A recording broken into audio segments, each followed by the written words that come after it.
Hello guys, we are back with a new fanfic. Which is, what if Naruto formed a forbidden clan ritual harem with Sakura, Ino, and Temari? Part 1. If enjoy this fanfic please like and share, and now let's start the fanfic. Naruto stared in disbelief at the man who stood before him. He was dead, he knew it, Sasuke had been dead to him for years, yet here he was, alive and breathing. Naruto's only thought was how is Sakura going to take this? And that thought was wildly buzzing in his head, along with all of the other things that his mind was slowly trying to digest, like what Tsunade was saying. As well as being granted the title of Hokage when the Godime retires, he is also given full pardon and enlisted as a Jonin in Konoha until that time for the destruction of Orochimaru and the Sound Village. Whoa, hold the phone a second here, he just waltzes in the fucking door and we hand him the keys to the city on a silver fucking platter. He said, staring coldly at the man who had just taken almost everything away from him, almost. Also, the Haruno clan has agreed to an arranged marriage between the Uchiha Sasuke and Haruno Sakura. Hey, now when do I get a say in who my fiancé marries? This is bullshit.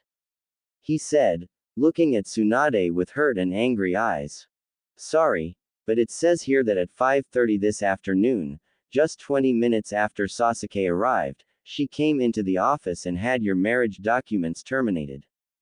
I truly am sorry Naruto, I know you love Sakura, but apparently she sees something in the man sitting before you. And as for the rest of his rewards, they were given to him by a panel of senior ninjas, including Homura and Danzo, so I had no control over what his fate would be, I'd have rather killed him, myself. Tsunade said, looking at the Uchiha with distaste. Sasuke smiled. I decline their proposal. I know of Sakura's affliction, she cannot bear a child, and that is exactly what I need. Sasuke said coolly from his chair. I shall see if the Yamanakas will take me up on an offer of the same sort. Ino is capable of what my wife needs to be capable of. At those last words, something outside the room shattered. Naruto ran outside to see what it was. He found Sakura, tears pooling in her eyes. She had been carrying a plate with an unopened bottle of sake on it. Now the plate and its payload were smashed and broken on the floor, sake and tears mixing together as they fell from her face. I'm so sorry Naruto, was all she managed to say at the time. That was 3 months ago. He had kicked her out of his house for that, throwing her out of his life. He paid for it greatly. Naruto now stood in a crowd of thousands, watching with solemn eyes, a shrunken, beaten down, version of himself, as someone he had once considered a friend stood upon the steps of the Hokage Tower, ready to take the hat and robes that had, not but 4 months earlier, been guaranteed to him when Tsunade retired. His body had remained the same, but his mind had quickly slithered into itself to get away from the loss of everything he loved. He was a ninja though, and even in his state, he sensed the approach of a certain person who had stayed away for 3 months, Sakura. Hey Naruto, she said, as if she didn't know how to talk to him again. I tried to reinstate our marriage papers, but your administration blocked it, why? She asked, trying to get close to him. He pushed her away. You had promised me, you said that you'd never let anything or anyone come between us. He croaked. I meant it sweetie, but. No, you didn't. You knew that the moment Sasuke came back, I'd be nothing more to you than a dull kunai, a useless tool, there are no buts involved. He said coldly. I'd never think of you like that. Sakura. Go away, and when I say that I mean go away and stay away, you've used this tool for the last time. He said and then he walked away. Sakura went after him. Naruto, I made a mistake. All right, I fucked up, everyone does, please forgive me, that's all I ask, I just want my Naruto back. She said. Naruto looked at her despondently. I wish I could believe that, but you made the choice to leave. I didn't, I was always there. You just let Sasuke go to your head again, am I really that imperceptible, and are you really that stupid? You've made your bed, now lay in it. I'm done with hoping that you'll return the love I have for you, I'm done hoping you'll open your eyes. He pulled his arm free, and walked away from the now stunned and crying Sakura. Naruto had taken all he could of the ceremony. He packed his things and set his headband on the coffee table. He was leaving, and this time it wasn't for a 2-year training trip either. He was gone for good. Jiraiya, Lee, Guy, and Shino, all of them had died protecting a city that held no love for ninja, or for him for that matter, and to him, he could take their sacrifices and create a perfect ninja village. He wanted, no, he needed to do this, as much for them as for himself. He finished packing and headed for the gate, hoping that there wouldn't be too many guards. Keiho and her partner Gotoman stood by the gate silently. Gotoman grumbled. He'd rather be sitting in the park playing shogi with the other ninja his age. He wasn't nearly as old as the third had been, but he was nearing the age. Keiho, on the other hand, was pissed. She had been a member of Sasuke's year in the academy, and aside from Ino and Sakura, she was the biggest Sasuke fan of that class. Yet here she was guarding the gate with an old geezer while the hunk got the Hokage robes right from under the dead last's nose. It was a sight she didn't want to miss, and here she was missing it. A man walked through the gates, heading south out of the village. Her attention snapped back to her duty. Name and reason for leaving? She asked in a professional manner. The man stopped and turned. In front of her stood the dead last, a frown marring his face. I am Naruto Uzumaki, and my reason is simple. I'm leaving because I am the only one who can cause Sasuke enough hell to atone for what he has taken from me. What? She asked, staring at the man with questioning eyes. He pulled out a kunai and flicked it to the side, impaling itself in Gotoman's neck. A second followed within seconds, and before Keiho could scream, she was dead, a kunai piercing her temple. Naruto slipped quietly out the gates. No one saw, no one heard, and it would be hours until the shift change, and an hour after that before the Anbu checked out the kunai as his, and several minutes to determine his direction. By that time he'd have gotten far enough away that he wouldn't have to worry about them for a while. He took a deep breath. He was a missing nin. He felt freer as a ninja than he had when he was a loyal dog of Konoha and its bullshit politics. He smiled as he took off into the trees. His only regret was the one of having to kill to escape the bonds of servitude that had once bound him. Temari was sitting by her little fire that night, enjoying the night and dreading returning home. Back to being called the respectable sister to both the Kazekage and the leader of the newly formed puppeteer corps, she hated it, but it was better than staying with the asshole that was about ready to take the office of Hokage. A twig snapped outside of her camp and she became instantly alert. A man emerged from the bushes to her left and stood, as if drunk on something. He then sat down by the fire and began warming up. Temari was too shocked by his actions to react properly, so she sat there for almost a full minute, her mouth opening and closing repeatedly. Who are? She began. The man looked up and she gasped. Sitting by her fire was none other than the former Hokage-elect Naruto. Oh, Temari, he exclaimed, how good it is to see you. After traveling in the woods all day one gets lonely and cold, so when I saw your fire, I couldn't help myself. Warmth and company are the strongest drugs a person can fall prey to, he said as he stuck his hands close to the fire. She studied Naruto up and down, noting many things about him. He was quite handsome, but on closer inspection, he was thin and he had bags under his eyes from lack of sleep. His hair was messed up and he was missing something. She looked him over again before she came up with the answer. Naruto, where's your headband?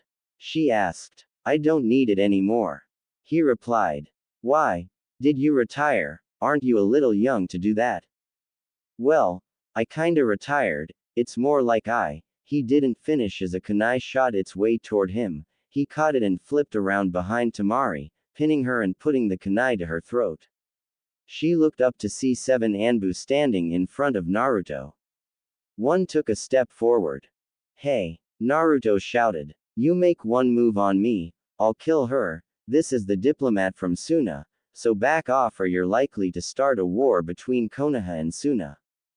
We just have to explain that one of our missing nin killed her. The Anbu said.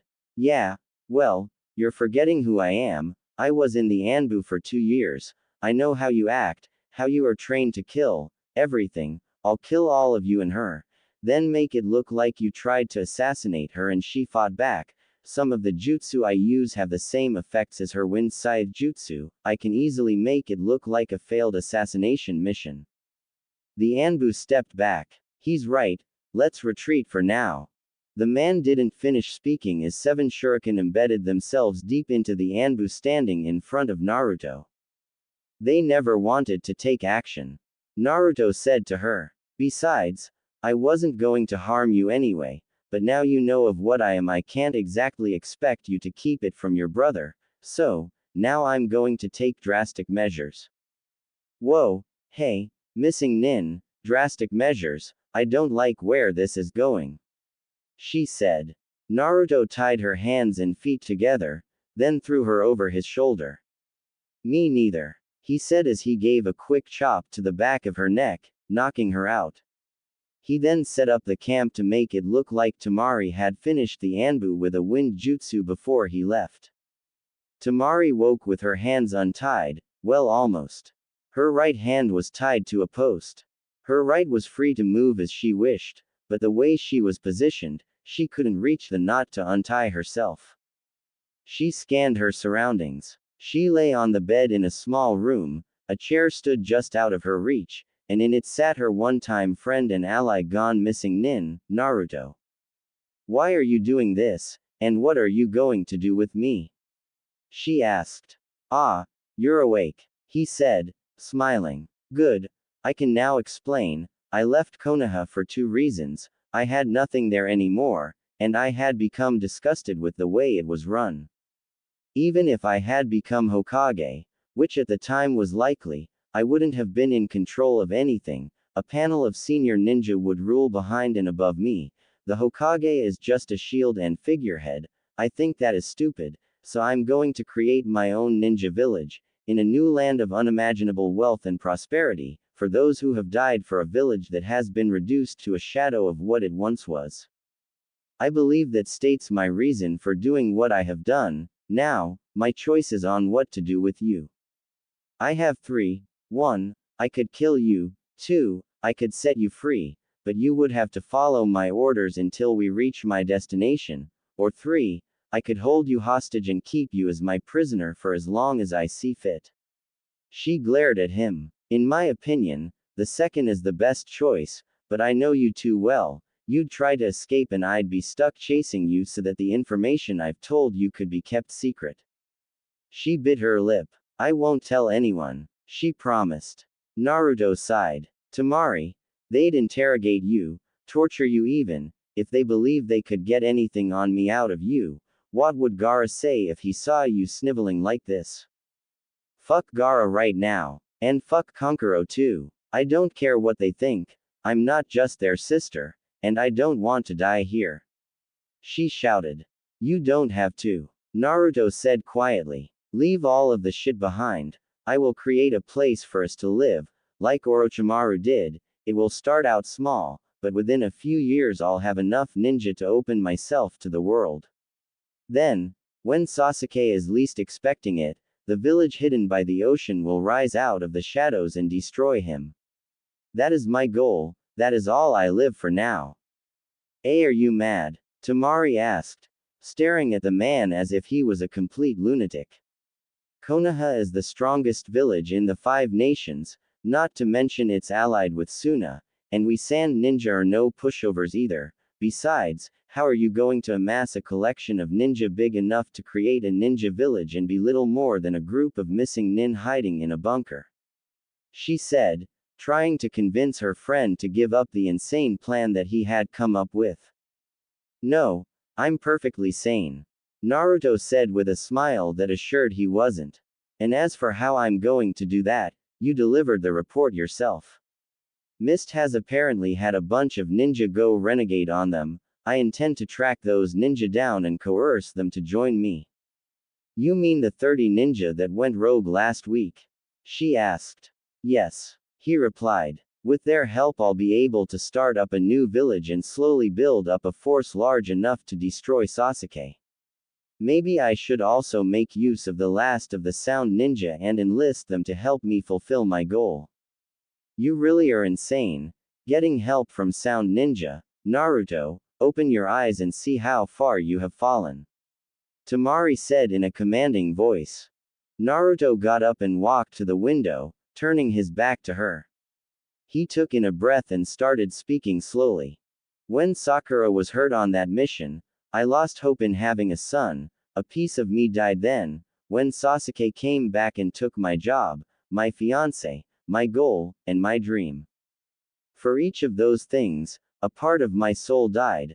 I'm an empty husk, unable to move beyond what drives me, and at the moment that drive tells me to kill Sasuke Uchiha or my friends in Konoha will regret it. This is the safest, but the slowest way of completing that goal. I will stage a betrayal to Konoha during a Chunin exam, just as Orochimaru did. I will succeed in killing the Hokage, just as Orochimaru did, but I am different from Orochimaru. As a man with nothing left to live for, I have no fear of death, as Orochimaru did.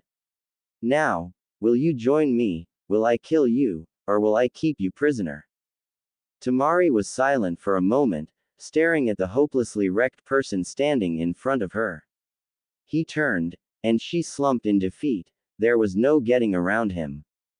Fine, for the time being, I am yours to command. Naruto smiled. Good, he said as he looked out the window again. Because now I can untie you so you can help me with the 15 Anbu waiting outside the building. Great, you sure attract a lot of unwanted attention, don't you? He laughed. Yeah, I suppose I do. He bent down and untied her. He gave her fan back and jumped out the window. The Anbu had been stationed around the hotel for about 2 hours when a loud whoop and a blonde streak shot out of the window, impaling the Anbu captain with a kunai. He turned and flung another at an Anbu posted in the same tree. The Anbu blocked it easily with his sword. Naruto, he said, taking off his mask. It was Shikamaru. I know what this has done to you. I know, but don't leave. Sasuke has asked us to bring you in alive, not kill you. Most of us in Konoha would disobey that order in a heartbeat anyway. The reason he doesn't want me to die out here is because in killing me, he can gain the Mangekyo Sharingan. Either way, fighting back or succumbing and going back to the village, I die, so I'll take my chances. I'll avoid killing you, but the other Anbu better know that the only reason they're surviving is because you are here. Naruto shouted, loud enough so that the Anbu surrounding their location could hear what was said. At that moment 3 more Anbu dashed at him from the left. Naruto dove forward, spinning around and launching 6 kunai. 3 sliced open the first Anbu's left leg, cutting important nerves and easily ending the ninja's career.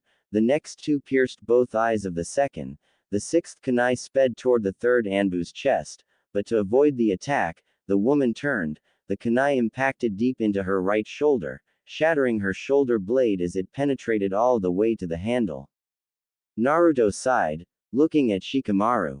I think we know what the outcome will be if more attack. Call back your men. It's too late, they're already dead.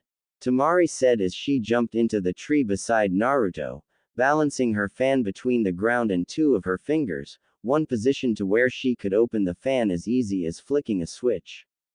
Shikamaru grew wide-eyed when she landed.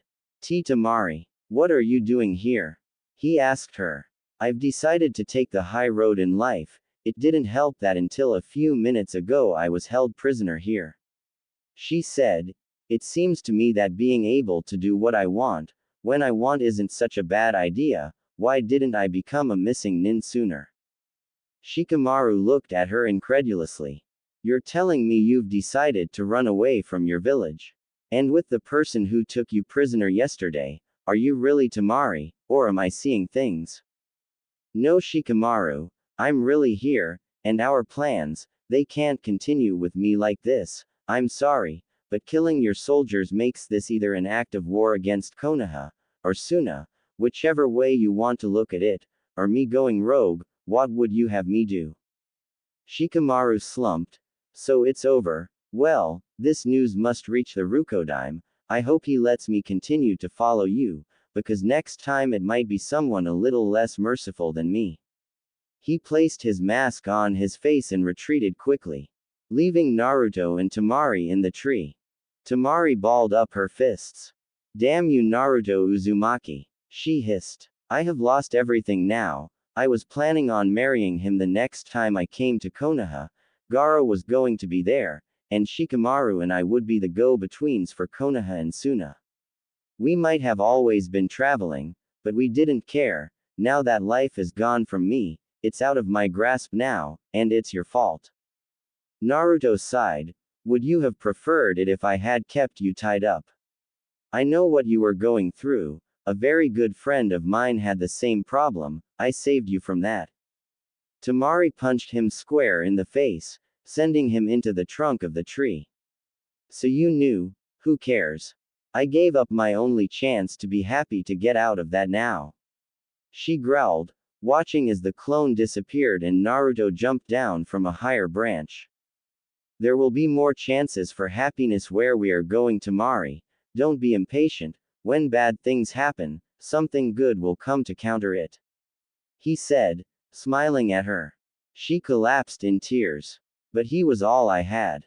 She sobbed. And now your last bond is broken. You are free of Temari and can now create yourself anew. It was the whole reason I stopped by your fire. I knew you would, in time, be like me. Or did you not know that at one point in time, the Nara clan was talking about a marriage with the Hyuga clan? Both parties, that means your precious Shikamaru, agreed. He said to her. She stopped sobbing and looked at him with something kindred to hate in her eyes. He stood and walked away, leaving her to stew in her anger for a while.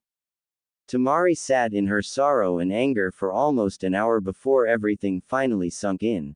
The man she had wanted to marry, had planned with him to marry, had consented in a marriage with another woman. Her sorrow was replaced with rage in an instant and she screamed away everything. Her sorrow, her anger, her pain. She screamed until she became hoarse, but the emotions were still there, under the surface, ready to explode at any moment. Naruto had heard her scream and waited for her to return. He waited patiently for almost 30 minutes before she walked into the hotel room. I've made up my mind, she said, sitting on the bed. I will devote myself to destroying Sasuke. I'll help you, but on one condition, I get to kill Shikamaru Nara. She pulled out a kunai and cut her finger, dripping her blood onto the floor in front of Naruto. This blood is my sacrifice. I will be forever your servant, a slave to your will. Do you accept my offer? Naruto looked at her. Yes. We should leave. Prepare yourself for the next time you meet Shikamaru. His time of reckoning will be then. So you'll let me kill him?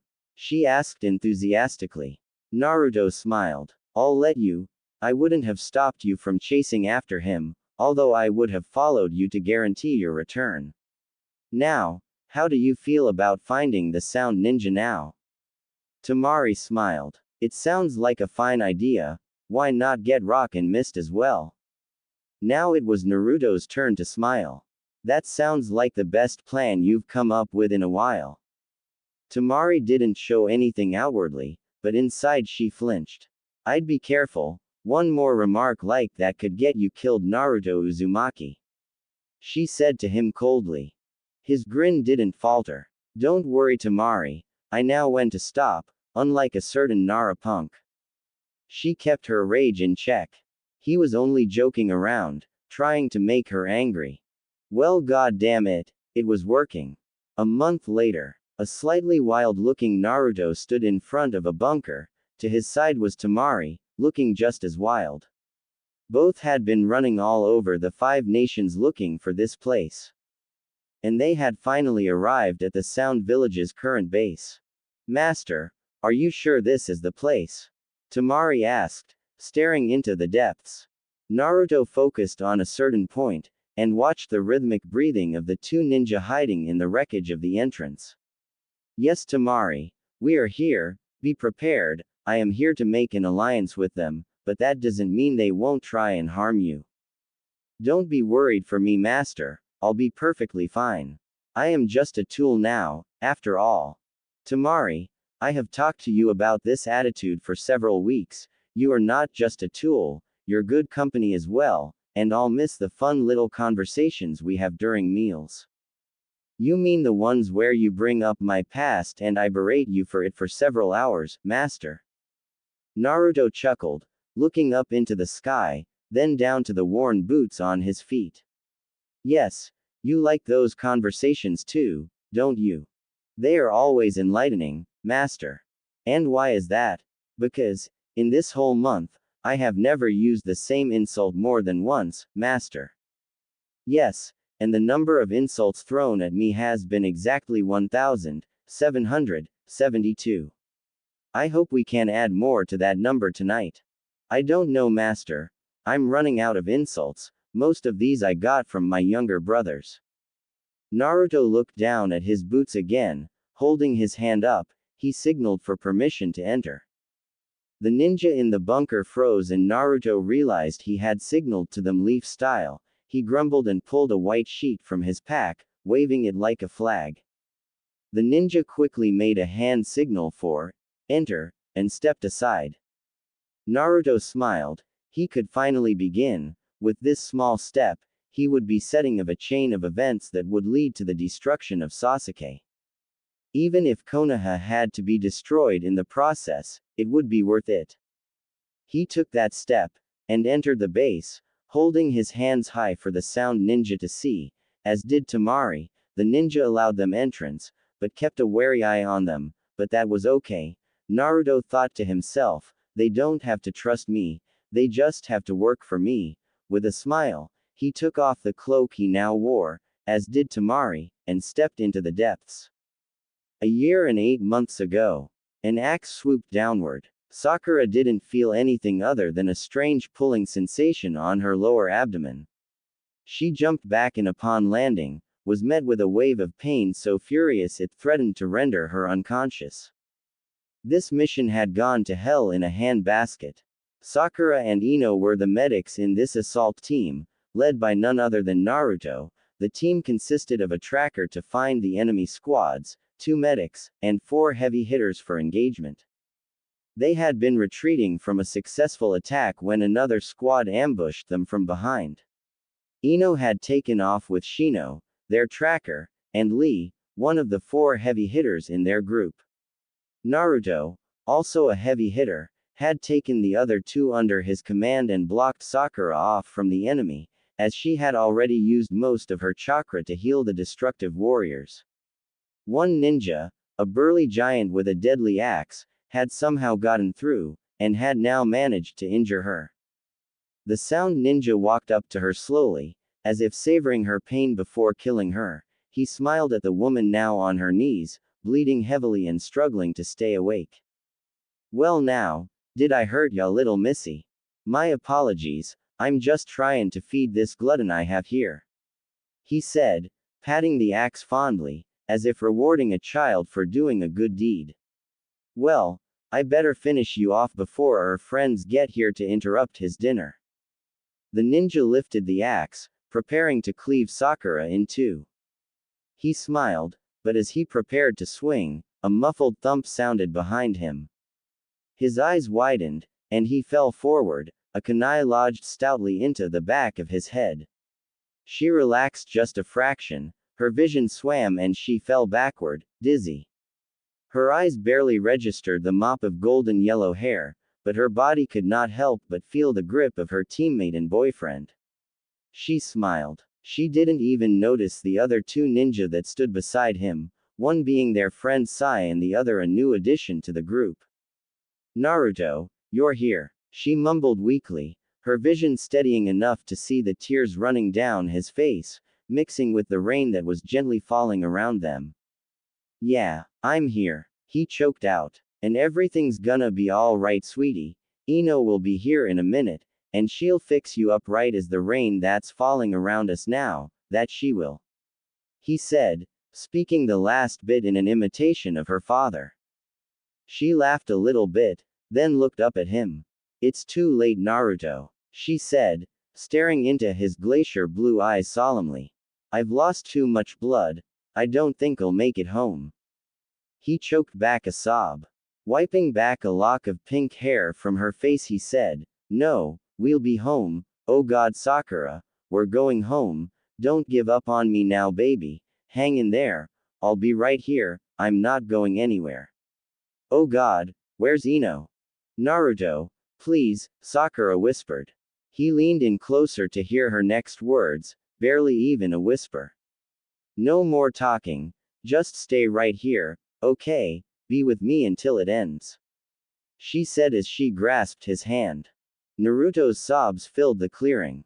A rough shove pushed him aside as Ino appeared and began to heal her friend. Come on, Sakura, she pleaded. Don't give up now.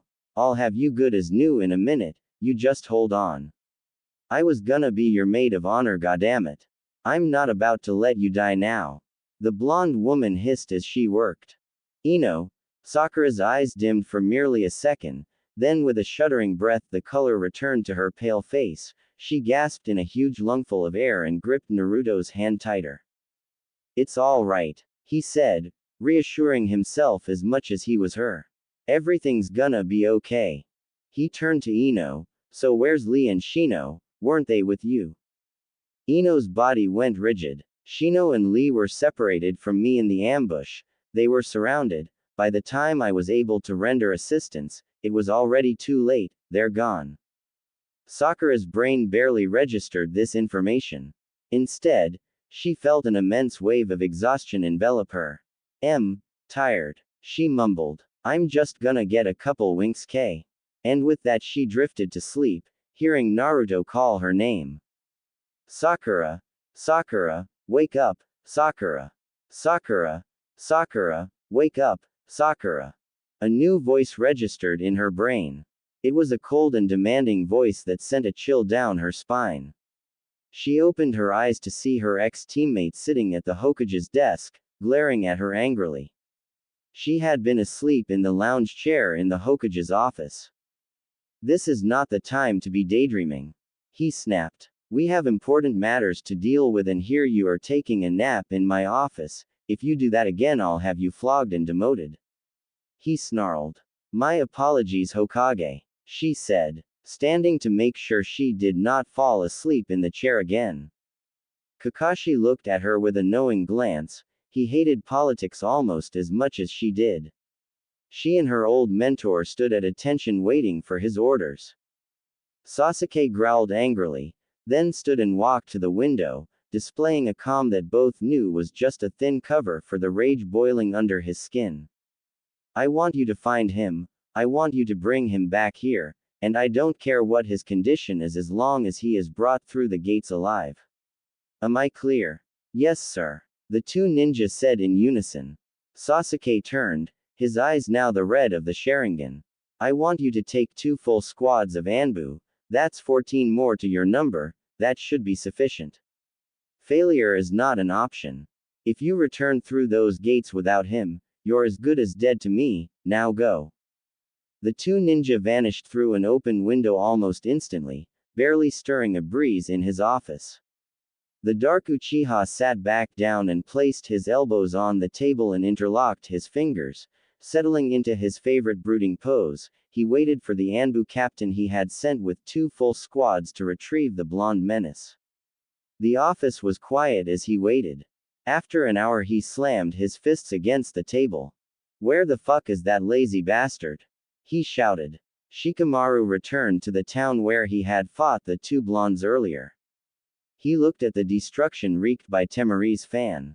Lying before him were 11 dead Anbu, all butchered, by the looks of it, with a large scythe.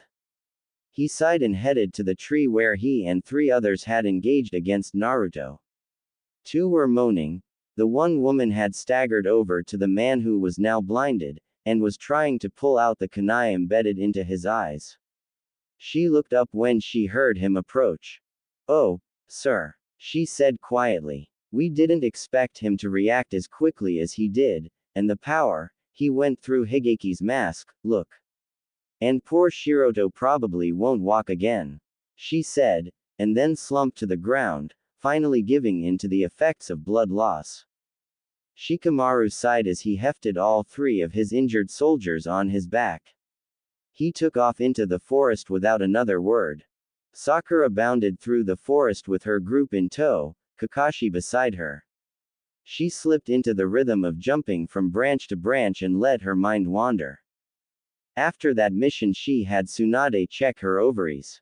Ino had done everything she could, but the axe had done enough damage. Sakura could never conceive a child.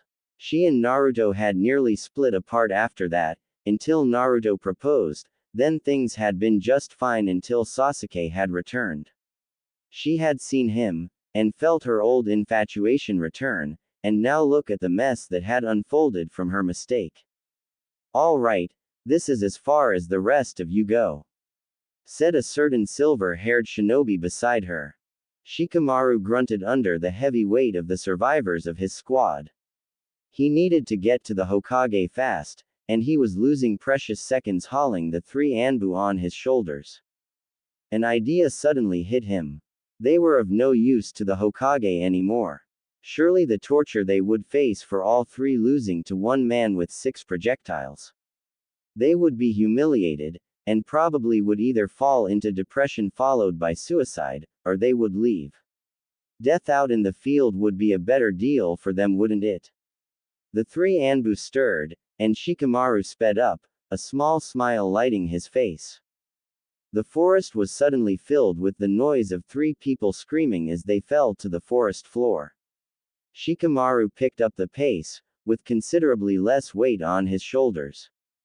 She turned. Kakashi had stopped on the branch beside her and had turned to face the 14 Anbu following them. The Anbu stopped, staring at their 2 commanding officers warily. One stepped forward and addressed the silver-haired shinobi. "What do you mean, sir?" he said warily, his hand drifting toward the kunai holster on his leg.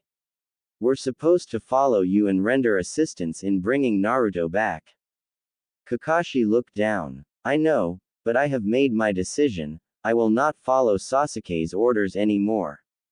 Sakura gasped. Kakashi, what are you saying?" "Sakura, you may have missed it, but the look in Sasuke's eyes when he told us to bring him back told me one thing. The only reason he wants Naruto back in the village is so he can kill him himself." Kakashi said lazily. "Now that I've said that little bit, I'll give the rest of you a choice. Join me or die." 6 of the Anbu nodded, including the one who asked the question. He pulled off his mask, revealing a familiar face. "Sigh," Sakura said enthusiastically. "Ugly," he replied with a nod, smiling at the look of outrage on her face. The other 8 pulled out weapons. Kakashi pulled up his headband, revealing the Sharingan. The 8 attacked and only Kakashi went forward, showing his superior skill as he cut down every single one of them in less than 3 minutes. He signaled to the group and they left, Sakura still astounded at the silver-haired ninja who led their group. Shikamaru stood agape at the sight unfolding in front of him. He watched as a full squad of Anbu, plus another one from a second squad, was massacred by his friend's teacher. He quickly turned and left, hoping that he wasn't spotted. He had to report to the Hokage. Kakashi's pace doubled as the team left the area. It wasn't a big deal, but one of the Anbu with them, a new recruit by the looks of her, spoke. "Sir, why are we going so fast? We have no one pursuing us and I doubt we will for a long time." "We were being watched by an Anbu soldier," Sai answered from in front of her. "He walked onto the scene just before I removed my mask. Within 2 hours this whole area will be covered in Anbu, all traveling at high speed in this direction. Therefore, we have to get to the border of fire and into rice before we are overcome by our enemies." "Oh, well, sorry my asking." she said, feeling a little stupid. It's not a problem, dimwit, he said. Sakura fell back to the girl who was clearly in a state of shock. It's all right, he just has problems with communicating with people. Hey, he calls me ugly, you've got it mild compared to me. The girl turned to her. Well, what? Sakura asked. I think he has a point. The Anbu said. Listen, you're not dumb. No, but you really are ugly. The girl said as she shot off, leaving Sakura staring at her back in both shock and rage. Why you? Sakura hissed at her as she reached for a kunai. Kakashi's hand stopped her halfway. Remember to breathe slowly, calmly, and then you'll be at your most limber state of body. Then a whole range of pause. He was cut off as Sakura shoved her fist into his face. I don't need your perversion right now, Kakashi. I see, so now Kakashi and Sakura leave my ranks, along with the bastard that replaced me and 5 Anbu. Sasuke drawled as he glared at the ninja bowing before him. Shikamaru, you failed, and failure is met with death at my hands. Shikamaru flinched, but did not move. But you have proved loyal in returning and giving me this news, so your life will be spared. Sasuke continued. I want you to go after them, kill all but Kakashi, Sakura, and Sai. I'll deal with them myself. Yes, sir. But if I may ask, sir, how many men should I take with me? Shikamaru said, standing slowly. Take 3 full squads, and don't come back unless you're carrying at least one of them with you. As you wish, sir. And with that, Shikamaru was gone. 2 weeks later, Sakura sat, sipping her tea quietly as Kakashi and Sai poked and prodded the villagers for information. On her left sat the girl who had insulted her during their escape. She had opened up a bit to Sakura, apologizing about the bad joke she had played and formally introduced herself as Miki. The two had become friends, mainly because they were the only girls in the group. The other 4 introduced themselves as Daisuke, Hachiro, Katsu, and Kenji. The 4 men had been very polite, but they went to the extremes that freaked the 2 girls out, and so at the moment, the 2 girls were sipping tea and trying to ignore the glances the men shot at them.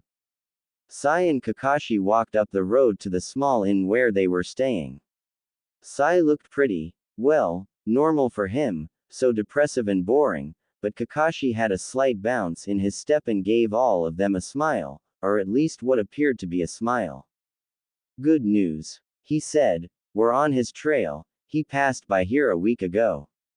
One of the men whistled, it was Kenji. Well, we got our work cut out for us, huh? A whole week's worth, he's got to be miles from here, and we're miles from the border of fire, heading in the direction of water. How do you think the Mist Ninja will take it when we show up? A group of Konoha Anbu in full garb marching through on a wild goose chase after one ninja. I think it's idiotic continuing. It's been 2 weeks and I thought it was going to be simple. We go a ways, find him, and make a plan from there, but look at us now. We're ragged and wild. We look more like a ragtag group of rogue ninja rather than highly trained covert operatives. At that moment all hell broke loose. Shikamaru had stalked high prey silently, leading his group of 21 Anbu ruthlessly through the pursuit of these runaways, and now here he sat, waiting to give the order to attack and capture Sakura while she was alone with the 5 Anbu that had followed Kakashi along with her and Sai. And then as an added bonus, those 2 show up as well. Shikamaru waited patiently, his eyes scanning for the moment Kakashi dropped his guard, and there it was. He let his hand fall forward and felt 21 bodies rush past him before he himself jumped forward, and the attack begun. Kenji was impaled upon a sword a moment before Katsu met his end by a vicious slash to his throat. By that time the others had time to react and fight back. Daisuke took out 4 before his leg was lopped off, his head following a minute later. Hachiro fought a group of 7 of them. His water jutsu against their combined fire jutsu made him cook in the steam created from the blast, leaving the charred corpses of himself and 3 of his attackers, who who were too slow to get out of the way of the incoming wave of steam. Miki and Sakura fought back to back, until a powerful blow to the ground by Sakura knocked her off her feet, saving her from death as a kunai flew past her head, the kunai's rounded end slamming against her temple and rendering her unconscious. Sai reacted badly. He didn't have time to pull out his paper and ink before he was subdued and bound. Kakashi, it appeared, had been a clone the entire time, and stood there calmly as he was dispelled. The real Kakashi arrived and picked up the body of Miki, signaling to Sakura that they needed to retreat, killing 2 enemy Anbu in the process. Sakura nodded to indicate that she understood when Shikamaru entered the group, yelling at his men. Retreat! Retreat! We've got what we came for. Now let's get out of here before we suffer any more losses. Go! He shouted, jumping back into the trees. His men followed without a word. Within 3 minutes, they had attacked and disappeared, leaving the 3 alone.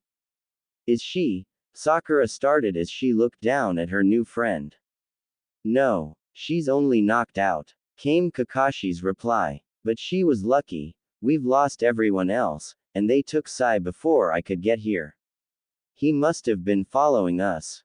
Sakura stood. We've got to go and get him back. Kakashi stood up and placed a hand on her shoulder. Sakura, Sai would have wanted us to continue. Sakura shook her head, shouting. You talk like he's already dead. He's our friend and you're trying to abandon him. And what did you say about people who abandon their friends? He looked down. Those people are worse than trash. He replied sadly. But what about Naruto? He can wait. Sai needs us now. Then we wait till Miki wakes and then we strike at nightfall. Night had fallen. Sai's eyes fluttered open. He was bound and gagged at the edge of a small camp. There was no fire, and no noise. Instead, small lamps producing a faint blue light were scattered about the area, and by each light was an Anbu guard, with 2 on either side of him, one being the only one unmasked.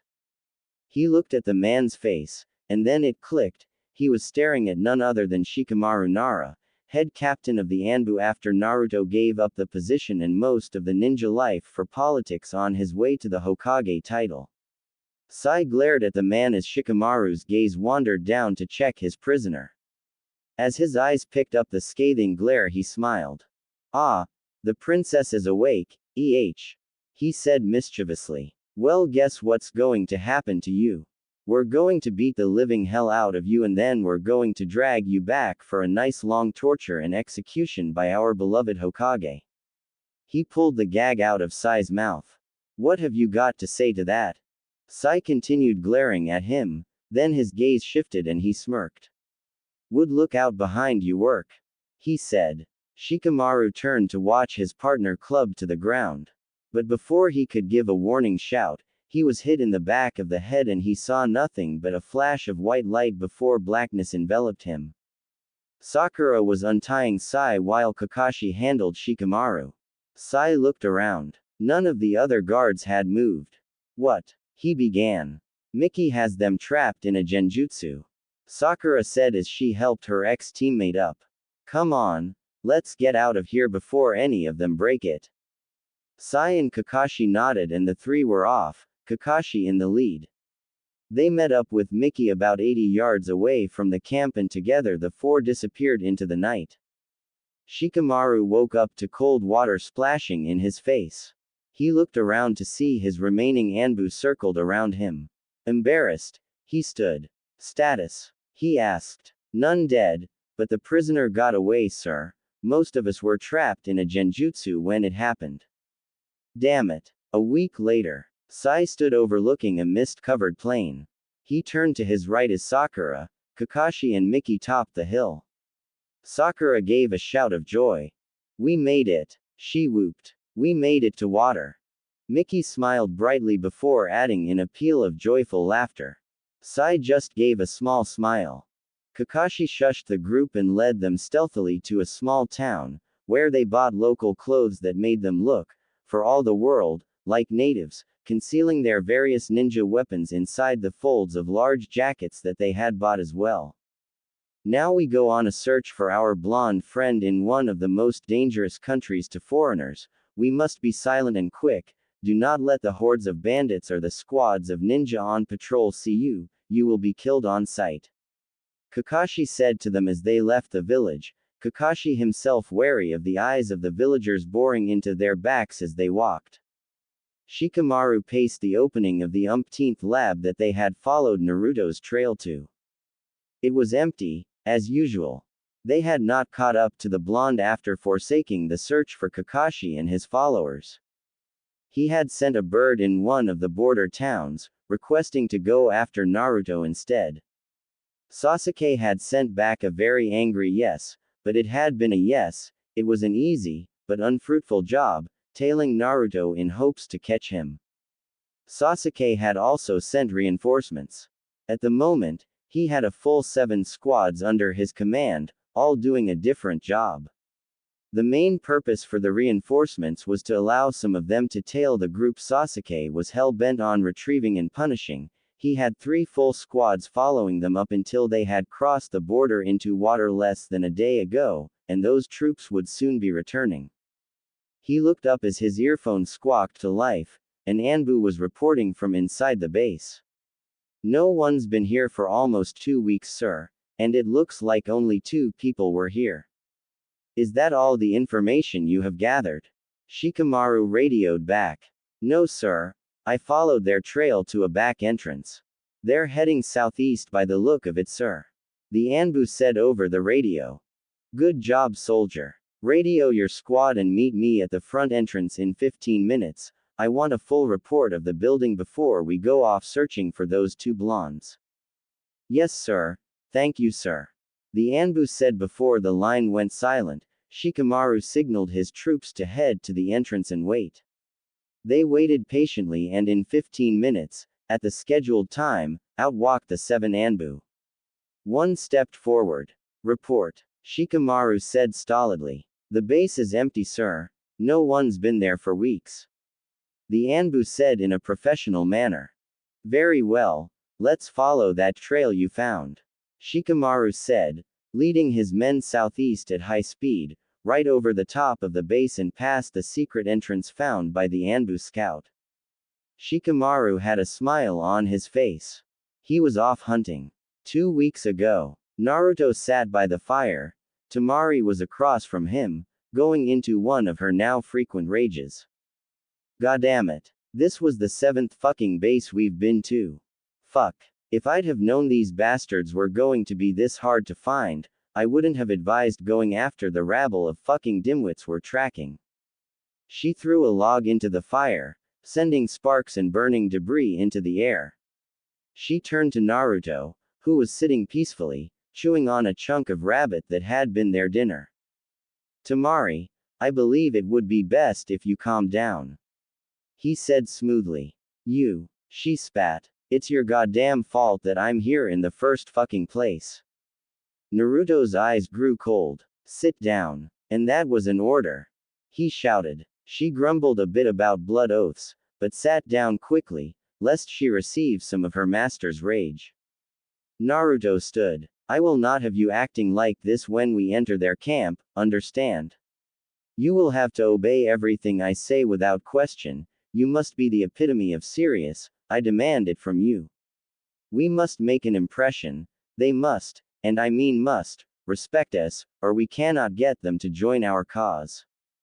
She hung her head. Fine. She grumbled. From now until we strike a treaty with the Sound, I want you to be the perfect servant, understand? This is an order. Make it a mission. It'll also help you control your temper. Do you have any questions?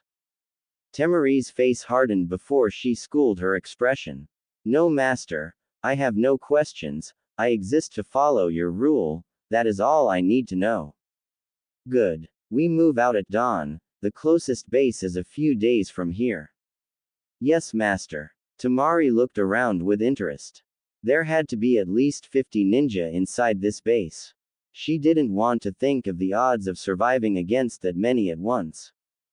Naruto stared straight ahead, using his peripheral vision to effectively scan the base, or at least what he could see. They had bunked down quite nicely, but all were fearful. He even saw a woman jump when a drop of water fell from the ceiling and splashed into a puddle in front of her. They're all jumpy, Naruto thought with a smile. They're on a hair trigger, they stand upon the edge of a knife. All Sasuke has to do is point out the location of this base and the wrath of Konoha would fall on them. This will be too easy. They were escorted to the center of the base, where a man sat at a table, the remains of a small lunch being cleaned off. Upon seeing the two ninja enter, he stood. The man was tall, not as tall as Naruto's 6'5", but tall enough that he could look him in the eye. He had short brown hair, slowly fading into gray, cut military style, with a scar stretching from his left temple to his chin. He stood like a man bred for the military, and his size made him intimidating, a perfect leader for the remains of Odo. On his belt was a decorated katana, but unlike other swords, the tip of the blade not only extended forward, but also had a protrusion shooting out the back, making a deadly hook. Hello, he said warily. He eyed Naruto. I had heard that two ninja had come to us in peace, but I did not expect the Toad Sage to be one of them. My name is Jitsuzai, and I welcome you to what is left of Odo. Naruto smiled. You do not fear my presence, then you must have heard that I am no longer a ninja of Konoha. Jitsuzai smiled back. Of course, we have placed nearly double the spies in Konoha than we had when Orochimaru commanded here. We knew the moment you left the city, but since your departure, we've pulled almost half of them back to bolster our forces here. Naruto grew serious. You're expecting Sasuke to attack. Does he know where you are located? Jitsuzai laughed. If he knew where we were, we'd already be destroyed. I'm surprised he's put as much focus as he has on you, considering I gave him a blow to his pride when he left. Naruto looked at the man questioningly. What did you do? Jitsuzai smiled and pulled a bundle off of his back. He unwrapped it, revealing Sasuke's sword, broken in 3 places, just above the hilt, and a few inches below the tip. Jitsuzai handled it fondly. Yep, it's the best sword I ever made, but the little wretch never gave it the proper respect, and when he turned it against me, well, I couldn't have that, so I broke it. I bet the blighter's stinging without it. He said, then laughed heartily. Naruto laughed as well, and then his face grew serious. Listen Jitsuzai, I didn't come here to trade small talk, I'm here on business. Jitsuzai's smile also faded, but the twinkle in his eye had not. So, here for business well, what do you want? We'll start there at least. Join me, Naruto said simply. Jitsuzai's face hardened. What harebrained scheme is in her head Uzumaki? Naruto smiled. I'm all about killing one person. I'm out to kill the Hokage, Sasuke Uchiha. But I need men under my command to do it, and who better than you, the ninja of Odo, to help me? No. Naruto looked at him in surprise. Why? Do you not want to get revenge on him for the wrongs he has committed? He has harmed us greatly, but I cannot risk more loss to my men, and we of Odo cannot combat all of Konoha alone.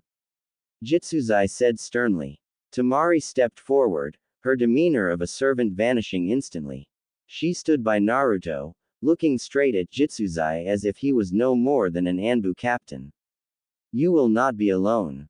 She said just as stern as he. He turned to her. And just who will help us woman? He said. She glared at the man. I am more than just a servant Jitsuzai. I am Lord Naruto's counsel and his second in command, Temari of the Sand, formerly head of Suna's tracker nin squad. He looked at her with a little more respect. I see. He said. Then ma'am, who do you suggest we ally ourselves with? It is not my suggestion. Lord Naruto instructed that, after we have tried to convince Odo to follow us, he has instructed me to lead him to the location of 30x Mist Ninja, and then from there he will take us to the location of a new ninja village, the village hidden by the ocean, or Taiyogakure, if you will. Jitsuzai looked at Naruto incredulously. Is what she says true? He asked disbelievingly. Naruto smiled. Yes, it is the truth. With the 300 ninja you have here, and those 30, I will have enough ninja to start my own village, and from there we accept students, teach them our ways, and within 7 to 10 years we'll have a force big enough to destroy Sasuke and any resistance he manages to put up. We won't have to worry about the ninja of Konoha. Most of them favored me taking the Hokage's hat, but that was not to be. They will most likely let us follow out our mission, but on the off chance that they are turned against me I will not allow their deaths. You may subdue them if needed, but I don't want any more casualties than needed. It is the Anbu we'll have to worry about. Shikamaru is the head of the Tracker Nin squad in Konoha, and he hasn't been right since his father died fighting against your ninja 2 years ago. The man lusts for more power, and by allying himself with Sasuke he can get it. The Anbu squad right now numbers more than 300, so as you said, we do not have enough men to fight them off, but we will if you aid us. Jitsuzai looked at him thoughtfully. He ran a finger over his scar and stood silently for a few moments. You wish to kill the Hokage, but refuse to let the ninja of Konoha, other than the Anbu, be killed. You're playing a very dangerous game. I'm in, I love a good challenge, and maybe under a different title the ninja of Odo will gain some respect and admiration from the people in the 5 nations. Maybe as Taiyo ninja we'll be safer. Everyone should be entitled to peace, that includes us. But as you said, it will take 7 to 10 years to accomplish the feat of creating enough ninja with superior fighting skills to the Konoha Anbu to achieve our goal. When do we begin? Naruto smiled, then turned and walked out of the room, saying, have your men ready to move tomorrow. We have a long way to travel before we get to water, and I'm sure we'll run into plenty of Anbu patrols. They've been following us since I left Konoha. Then we will march at dawn. I'll have one of my soldiers lead you to a room. You can stay inside the base tonight and we'll vacate the premises before the sun completely rises. Jitsuzai said warmly. They were led out the door behind Jitsuzai by a fierce yet calm-looking gray-clad woman. She led them towards the back of the base to a sector that was nothing but living quarters. They were led to a room. The woman opened the door and ushered them inside silently. It was a small, but cozy room with 2 beds beside each other and a fire crackling in the grate. The woman let the pair observe the room, then bowed and took her leave. The 2 shrugged off their overcoats and went to sit next to the fire. Well, Naruto began, I didn't expect that to go as easily as it did. I mean, I liked the outcome, but I was expecting more of an argument from him. Temari flopped down on one of the beds. She looked up at Naruto. Well, he is just a military man. Politics isn't his forte, it's not mine either, but when your brother is the cage, well, you learn. She said, snuggling under the covers. Now if you don't mind, I'm going to sleep. It's been a long time since I slept in a bed and I'm going to sleep as long as I can in it. Good night. And with that, she clicked the light off and was asleep before her head hit the pillow. The room was filled with a graying darkness, as the bathroom light was on. Naruto sat in the chair close to the door. Naruto studied her curiously. How could a woman so filled with rage and fire be so peaceful when she slept? His mind pondered this question as his mind started to wander. His eyes did too. He observed her silky blonde hair, her high cheekbones, her soft lips, her curves. His thoughts had took a turn for the worse before he caught her staring at him. He coughed and turned away. She turned over, giving him a view of her toned backside, saying, if you're going to stare, please do it once I'm actually asleep, and no beating off, it creeps me out. Naruto turned to his own bed, trying to shake off the thoughts that had been floating around his mind. Sleep sounds good, he muttered as he removed his shirt and climbed into his own bed. It took him a while, but a deep sleep overtook him, all the while he was conscious of the studying eyes of the woman who pretended to sleep less than 3 feet away. She grunted and rolled over, hoping for the morning to come soon. Morning saw Naruto and Temari jumping through the trees with almost 300 others following directly behind. They moved as quickly as a large force could move, and because they were ninja, that was a lot faster than a normal army could go. They had been traveling for about 3 hours when Naruto threw up his arm in a halting motion. He stood alone, in front of this gigantic throng of ninja. Lord Naruto, what is it? Temari said from the branch directly behind him. Naruto turned, an evilly insane smile etched on his face. They're coming, he hissed with delight. Suddenly he jerked his head to a location to his right and his smile grew even wider. I take that back. They're here. He was crouched like a hunchback. His eyes no longer blue, but red. In one swift motion he stood to full height, which was now above 6 feet, and an explosion of red chakra blanketed him, engulfing the entire area 10 feet in diameter around him. Mwahahahahahahaha. He laughed, screaming at the sky. He continued this for the longest time before his enemy broke cover, jumping into the mass of shinobi around them. Battle broke out and soon the canopy was a mass of projectiles and falling bodies. Naruto stared directly ahead of him. Oh, Shikamaru, come out and play, you pathetic little whelp. He called in a voice not his own. Shikamaru appeared in a swirl of leaves, looking at Naruto with a pompous smile. So, you knew I was waiting for you. It figures, with your animalistic sense of smell, I should have predicted you're noticing us. Temari froze after cutting down a Konoha ninja with her fan and turned to the voice that rang over the battlefield. Her eyes widened and a red haze enveloped her vision. Shikamaru, she screamed, running at the two leaders facing each other. Temari, stay where you are. Naruto growled as he turned his head in her direction. She felt her feet stop.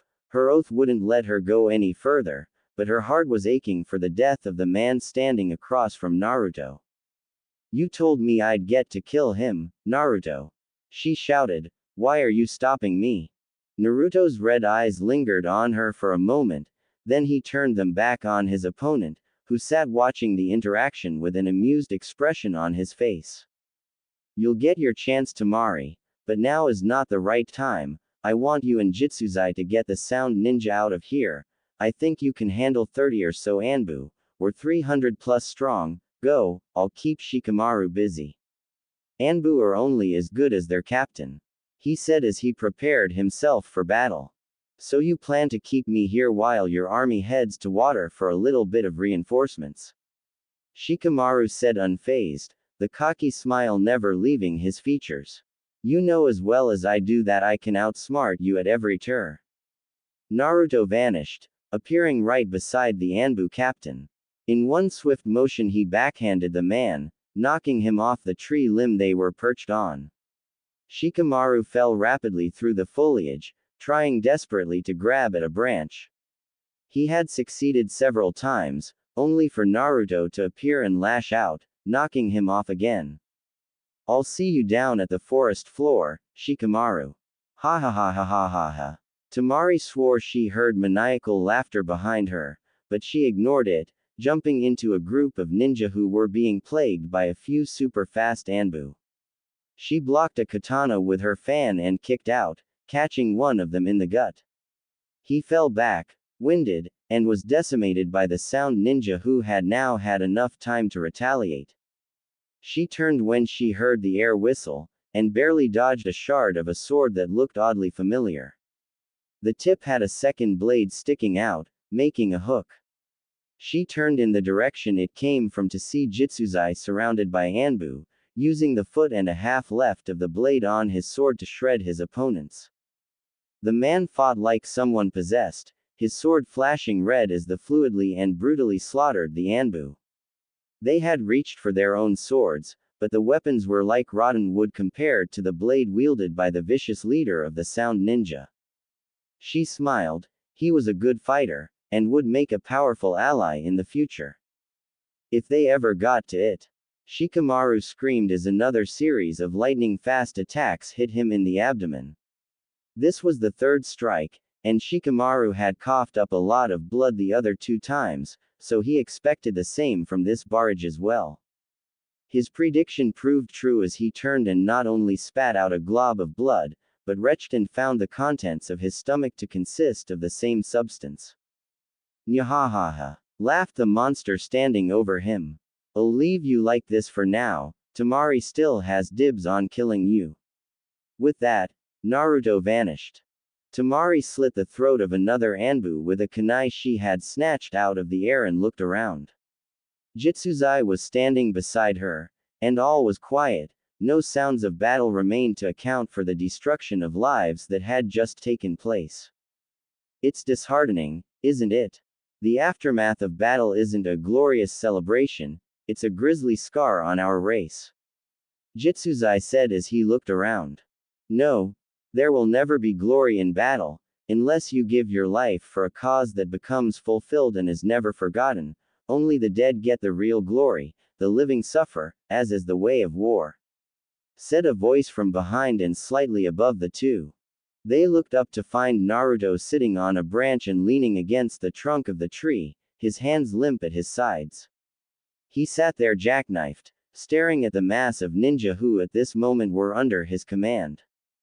Count and bury the dead, both Oto and Konoha's, they all deserve a resting place.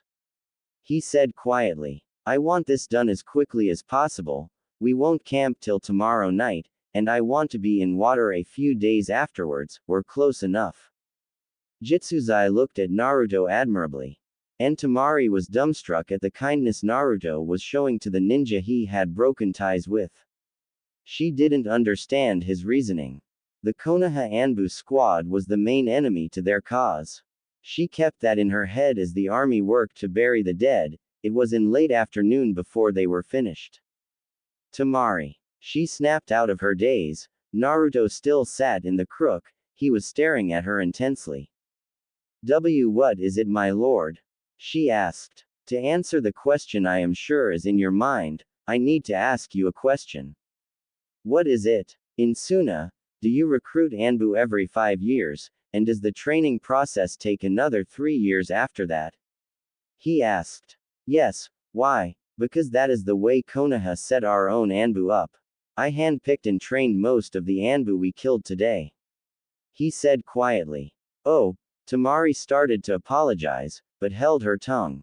To give Naruto any pity would remove the glory from the dead in his eyes, so she brought up the next question on her mind. And Shikamaru? Naruto smiled. I let him live, but just barely.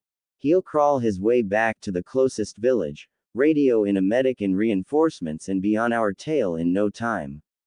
You still hold the right to take his life, as was our pact. Thank you, Lord Naruto. Are the bodies all taken care of? Yes, sir. 53 graves, sir. We lost 23 of our own. Naruto frowned. That number is a little too high. We must get those mist ninja now, if we're to start our own village. Have the men ready to move in an hour, but for now, let them rest and eat. We won't do so again till we make camp tomorrow night. Yes, sir, she said, and then went about the task of alerting the Oto ninja. Shikamaru lay in a red haze. Was this the end? Was this how he was going to die? No, he wasn't going to let it end like this. He rolled over and started crawling in a southern direction. He wasn't going to die. Hell no, he wasn't going to give Naruto the satisfaction. He crawled on the forest floor, oblivious to the people working on burying his dead comrades, along with their own. He was hidden in the undergrowth, and they didn't see him. He crawled, intent on living, and intent on killing the person that had done this to him. He grinned maniacally. Naruto was going to pay for this. He was going to die. An hour passed and the large group took off into the forest once more. They moved at full speed, as if they had demons nipping at their heels. They moved silently, and they were camouflaged. But one thing was very clear. The sound ninja were on the move. A little radio crackled to life on Sasuke's desk. Lord Hokage, come in. Sasuke rushed to the radio, picking up the headpiece. Shikamaru, status report. How is the search going? I have just finished engaging the enemy. Our losses, 30 out of 30. Theirs, 25 out of 312. I confronted Naruto myself, but the bastard used Kyuubi's chakra. I was no match for his speed. Where are they now? They are currently en route to water. Sir, I am badly injured, and I'm hiding in a small village on the south border of Rice. Yes, I know the village. I'm sending reinforcements, along with a medic. Who are you sending? Don't worry, the remainder of the Rookie 9 will be there shortly. And with that, Sasuke shut off the radio, a smile on his face. He didn't have long to wait before the Mangekyo would be his. Naruto would die at his hands. The camp was made quickly and efficiently. They hadn't got as far as Naruto wanted due to having to cut around a small village to keep on his southerly bearing without alerting people to their presence. It put him in somewhat of a foul mood. We lost about 70 kilometers of ground today, I expect us to make it up tomorrow. He said to Jitsuzai and Temari in the command tent that evening. I wanted to be roughly 200 miles from the border to water when we camped, now we're closer to 300. That adds another day of running to get to the border. The more time we spend in these small nations, the more time the Konoha ninja will have to catch up to us, and I have no idea who they'll send after us next. They have found that Anbu have no chance unless it's a one-on-one fight. I have a guess. Jitsuzai said quietly. Naruto turned to face him with wide eyes. You still have spies in Konoha. Who is Sasuke sending? Jitsuzai frowned. As far as I know, a team of Ino Yamanaka, Kiba Inuzuka, Shoji Akamichi, and Hinata Hyuga left this evening bound for the village north of us. From there, we are their target. They are to be led by Shikamaru Nara, with additional members, a Neji Hyuga, a woman who goes by Tenten, and the remainder of the original Ino, Shika, Cho team. Naruto glanced over at Temari, who was pale. Quote! Quote. He shouted. He turned and stared at the map on the table that had been behind him. He had been perusing it before Temari and Jitsuzai had entered. He was silent for a while. Then he quietly spoke.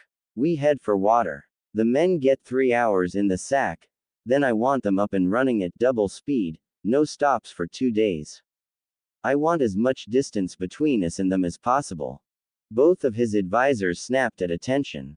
Yes, sir. They said in unison, and then they were gone. Naruto turned back to his map. Soon a race would begin. He had to get to water, before the team chasing him got to them. This was one race he hoped to win. Sakura ducked into the alleyway to her left, looking behind her to check the position of the ninja following her. Damn, they were still hot on her heels.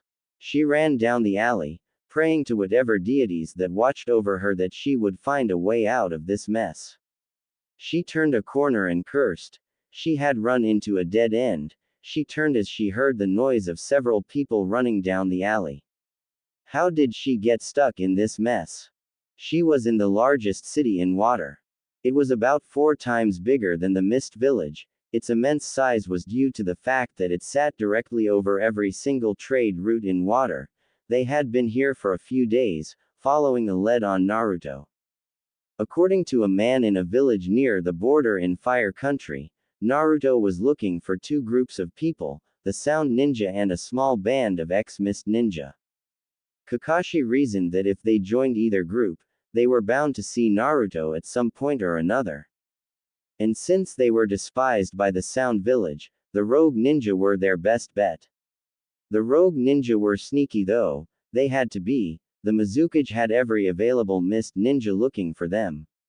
They hadn't been seen in several weeks, which was a major setback. But according to information Temari had given Tsunade, which Sakura had learned as the perks of being her assistant, the ninja had been spotted near this very city. So here they were, poking around for information. It had been a simple mistake. She had been in the market buying food for the group when a man rushed by and took her pack. Angered, she took off after the man, who led her deep into the city. She followed him all the way to a pawn shop, where he was planning on selling her stuff. She beat the man to a pulp, only to have several mist ninja nearby recognize her and her fighting style.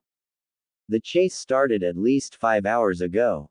She cursed and spun around wildly, looking for an exit. There. A door stood on the left corner of the building that surrounded it. The sound of music slipped past the door. She uttered a small prayer and bolted at the door, splintering it with one of her massively destructive punches. She felt a kunai as it slipped by her neck, cutting off a small lock of hair as it flew by and embedded itself into the remainder of the wooden door.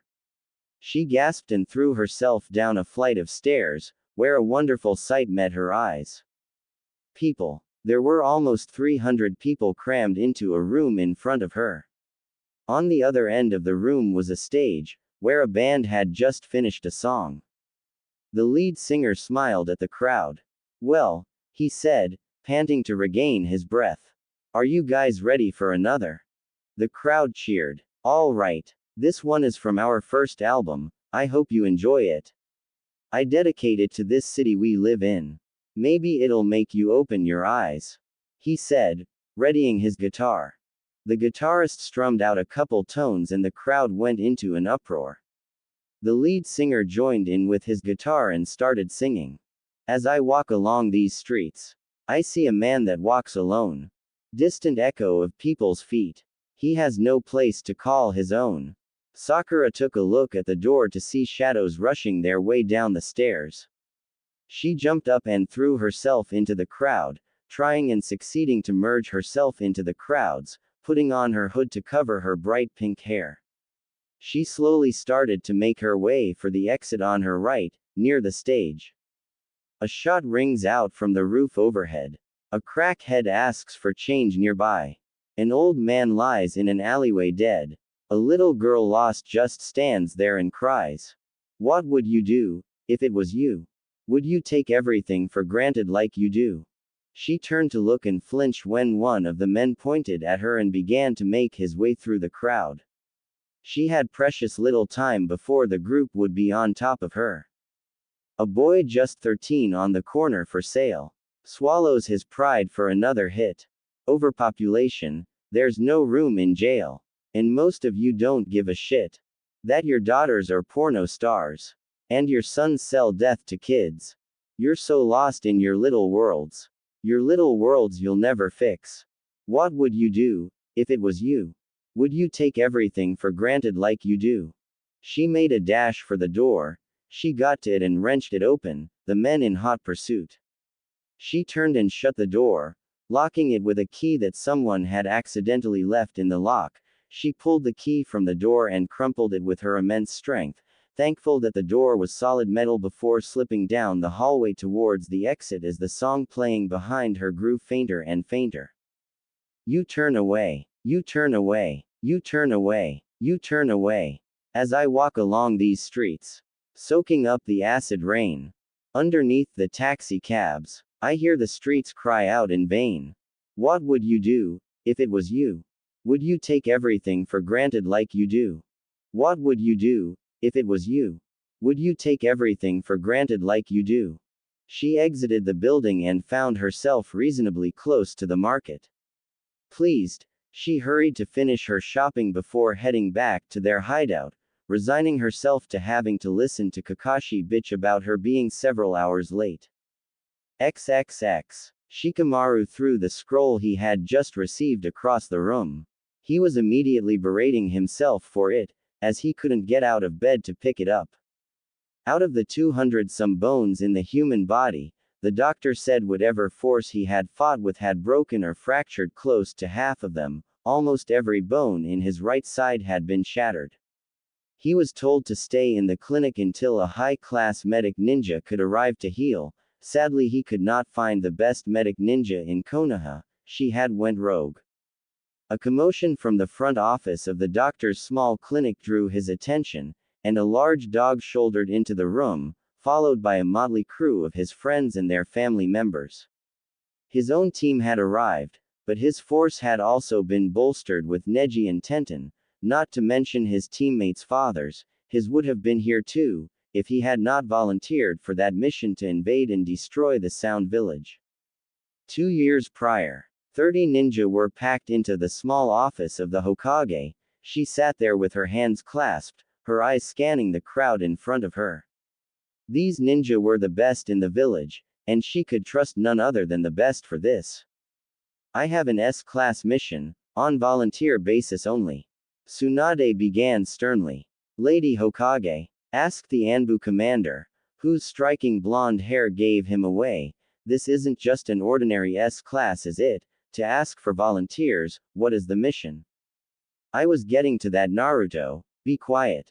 She growled, before continuing, this mission has a certainty of multiple casualties. I cannot force myself to choose from the best ninja of the village, the only ones capable of doing this, so I will let you decide. She took a deep breath. As you know, we have been doing very well in the war against the Sound Village. We have them cornered. I need to make 2 teams from the lot of you. One of them will blast a hole through the Sound defense, and a smaller one will go in and attack the Sound Village directly, while most of their forces are focused on the other group of ninja. All 30 of you were chosen to do the job, 8 to infiltrate the Sound directly, and 22 of you to be the diversion. I do not expect the infiltration team to return, she said, her voice cracking at the end. Naruto stepped forward. I shall lead the infiltration team, if you'll let me, Lady Tsunade. Sakura gasped and he placed a hand on her shoulder. Very well, any of you wish to go with him? Tsunade asked. Shikaku Nara stepped forward. I'll go, they'll need someone with brains. Sakura swallowed and stepped forward, locking her eyes with Naruto. Sai stepped up with his fake smile. Lee jumped in exuberantly. I will go with them on this dangerous mission. He announced loudly. They'll need someone to track our targets, I will do it. Shino said quietly. I won't let Sakura die on this little soiree, so they'll just have to deal with another medic. Ino said with a smile. I'll help, said a man in the back. He was a new Jonin, but he had great potential as a ninjutsu specialist, and he had an affinity for water jutsu, which was rare in Konoha. Tsunade nodded. Then Sagi, with you, we have the infiltration team. She handed Naruto a folder. There is the information you need, now go. Naruto bowed. Goodbye, Hokage-sama. He signaled and the infiltration team turned and walked out of the door, followed by the rest of the ninja assigned to this mission, all with grim looks on their faces. And so the mission began. The mission altogether lasted 6 months. The larger team managed to break through the line of Sound Ninja and get the infiltration team in easily. They were in enemy territory for most of that time, the larger group waiting in a small village not far from the point agreed upon for the rendezvous. They waited, staring in the direction their comrades were supposed to come from, where they were now, Shikamaru more than most. His mother had fallen ill not long after the mission began. She was dying, and with his father on a suicide mission, Shikamaru was lost. Then they arrived, -3. His father was one of the missing. Ino took in the enraged look on Shikamaru's face. Apparently, whatever was in that scroll wasn't good. She sighed. He had been increasingly violent since Sasuke returned to the Leaf Village, and with both his mother and father gone, and with Hinata refusing to talk to him, all he had was her and Choji, and the 3 of them hadn't been getting along too well as of late either. It also didn't help that he had to foot the bill for Shusa's eating and Inoichi's drinking as well. She hated seeing the man like this, but he couldn't let go of the past, and now he was forced to obey the very man that had killed his father. She had been there when his father was killed. And Naruto left it to her to tell him, as she had left it to him to tell Sakura that the axe had permanently destroyed her ovaries. Shika had not taken the news very well, and blamed it on his 2 teammates. The 3 didn't speak until Shikamaru's mother died, and then he had needed their help. But now he seemed driven to do as his Hokage ordered, and that meant the pursuit and assassination of one of his best friends. We have just been given permission to enter the land of water. we will be surrounded by enemy hostiles the entire time. We are to be extremely covert, it is imperative that our presence remain unnoticed, he growled. It will take another few days to finish healing you, Ino stated with a sigh. Shikamaru nodded. Where is Hinata? He asked, grunting in pain as he sat up. Ino bit her lip. She's scouting the perimeter we set up after we arrived. The wounded man frowned. She barely does anything else. Does she even sleep? Yes, but she sleeps away from the group. Are you two having problems? Ino asked. I don't have a clue. He replied, falling back into bed and wincing when his injured body protested against his abusiveness. We were fine until the whole Temari thing. You tested the waters with two different girls at the same time. Any normal man knows and expects that to backfire. I agreed to the marriage proposal with Hinata and Temari left before I could break it off. What in there could piss Hinata off so much? Ino sighed. It's the fact that you were with both of them at the same time. Girls don't like it when guys play them, it's just the way we are. Whatever, it will be over soon anyway. The case cage has requested that, if seen, we are to give Temari the same treatment as our own AWOL ninja. Hokage-sama has given us a kill on sight order. Shikamaru said with a pinched expression on his face. Ino stared at him, she sighed. You still have feelings for Temari, don't you? I think that's why Hinata can't talk to you. Shikamaru's eyes shot up. He stared directly into Ino's eyes, and for the first time in 2 years, Ino felt afraid. It was like looking into the eyes of a dead spirit whose anger had kept it rooted to the world. All that was in them was pain and rage, all-consuming. The stare of a madman. It doesn't matter. Temari was not the woman I chose to spend my life with, she has undoubtedly moved on, as have I. If it comes to it, I will carry out Gaara's request and kill her on sight. Now, you are a medic, what can you do to get me out of this goddamn bed? Ino swallowed a lump building in her throat and began channeling healing chakra into her hands. You were what? Kakashi roared at his pink-haired comrade. Sakura sighed and rolled her eyes. I was spotted. Some mist ninja recognized my fighting style. They know that there are leaf ninja here now, unless the ninja that chased me halfway across the city decided it would be much more demeaning to have lost one kunoichi on their own turf, than to be punished for stopping at a local bar during their shift. Kakashi sighed. We can only hope. What else did you pick up on the streets besides our food for the next couple days? Sakura sat down in a chair in their little apartment. Miki was sleeping on the bed, she had the night watch. Kakashi crossed his arms and stared at the pink-haired woman intently. 3 hours west of the city, at civilian speed. That's the last town these rogue ninja have raided. Rumor has it that they have a stronghold up in the mountains just north of there. Kakashi nodded. I know those mountains, there is an old iron mine up there. That's where we should start looking. He turned toward the door. No, not yet. Sakura said before he reached it, we can't get out of the city that easy. All the ninjas stationed here are on guard because of the attack. They'll be even more so now that they have suspicion of Leaf Ninja in the area. We cannot risk it. There was a slight tap at the door, one light knock, followed by 2 more. Kakashi quickly unlocked the door and opened it. A man slipping in quietly. Less than a second later the door was closed and locked once more, and Sai was sitting on the floor. I have been scouting the 4 exits all day. He reported, we would have to fight several ninja any way we tried to leave. The west exit more than the others. We're stuck here, at least for the time being. Kakashi sighed. Not necessarily. You can learn a lot about a city by the crime that occurs during unwanted situations. There are 30 secret exits used by smugglers to get goods and people in and out of the city, during productive, peaceful times. Sakura shifted her gaze to the window. These are not exactly peaceful times, Sai. The man smiled. Exactly, due to the issue of the rogue ninja, most of them have been shut down. But luckily for me, There are root contacts here. Kakashi shifted. Do you mean that you have found a way to get us out of the city? Sai sighed and shook his head with a somber expression.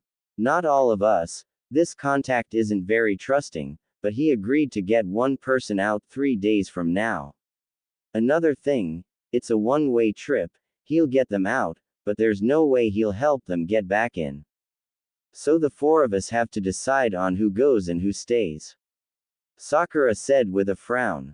I'll go. Kakashi put in. No. Sakura jumped in. You are way too familiar, and you have a high spot in the bingo books here. Then who? Sai asked quietly. It can't really be me. My skills wouldn't be able to stand against the rogue mist ninja if things went sour. Miki is a first-year Anbu. While she's quite battle-hardened, these are 30 mist Jonin we're talking about. I'll do it, Sakura said with a determined stare. I'm strong enough to escape with my life, but as the Hokage's assistant, I never really left the Leaf Village often enough to be recorded highly in the bingo books.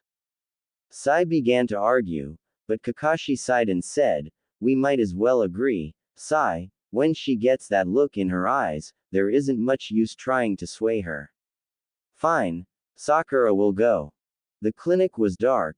Not a sound could be heard from it or the village, nor from the surrounding forest.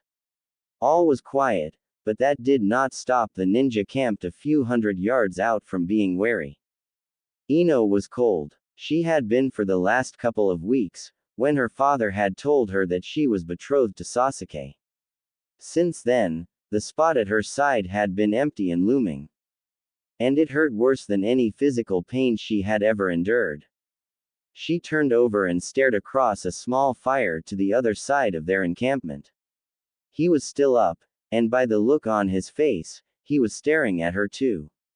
The feeling of hopelessness gripped her heart, threatening to crush it. Only one thought coursed through her mind. Damn you to hell, Sasuke Uchiha. She stifled a sob. She had had everything she wanted, and then Sasuke came back and took everything from her. Across the fire, a man was thinking the same thing, staring at the form of the woman he loved as she tossed and turned in her sleep. His heart broke as he heard a small cry escape from her. He stood and walked out of the encampment, unable to bear the pain of seeing her but unable to hold her. Ino felt rather than seen him leave. To her it felt like all the warmth in the world was being stolen away. Her tears ran freely, and she couldn't stop them even if she wanted to. An urge to go out and see him overwhelmed her. Even though she was engaged, she loved him, not Sasuke. She went. He was sitting on a fallen log not far from camp, stroking Akamaru absent-mindedly. She sighed as she walked towards him. Kiba. His hand stopped, and he turned to look upon her. We couldn't change this, even if we wanted to. I won't marry him, she shouted at him, and suddenly she had his arms wrapped around her. Shish, he said urgently. If any of the others hear what you're saying. I don't care. I won't let that bastard use me to breed out more unstable little monsters just like him. And, she paused and turned around, bringing her face within inches of his. I love you too much to be with anyone else. He smiled, his eyes shining as he stared into the blue orbs that spoke of nothing but love. He leaned in, spanning the distance between them, his lips taking hers. They didn't move for what seemed a blissful eternity. Only when they finally parted and resumed staring into each other's eyes, the realization of what they were about to do sunk in. What now? Kiba asked, Akamaru padding over to his side and rubbing his head in the ninja's hand. We wait, Ino started, her words laced with a determination she had never known. When we catch up to Naruto, we join him. He has to have a plan, and I'm sure he would welcome our help. Kiba's eyes widened. The consequences if they failed were catastrophic, a death sentence at minimum. Are you willing to give up everything you have in Konoha? Your family, and all of our friends? She smiled. For you, I'd have already given them up. Then we move when the time is right.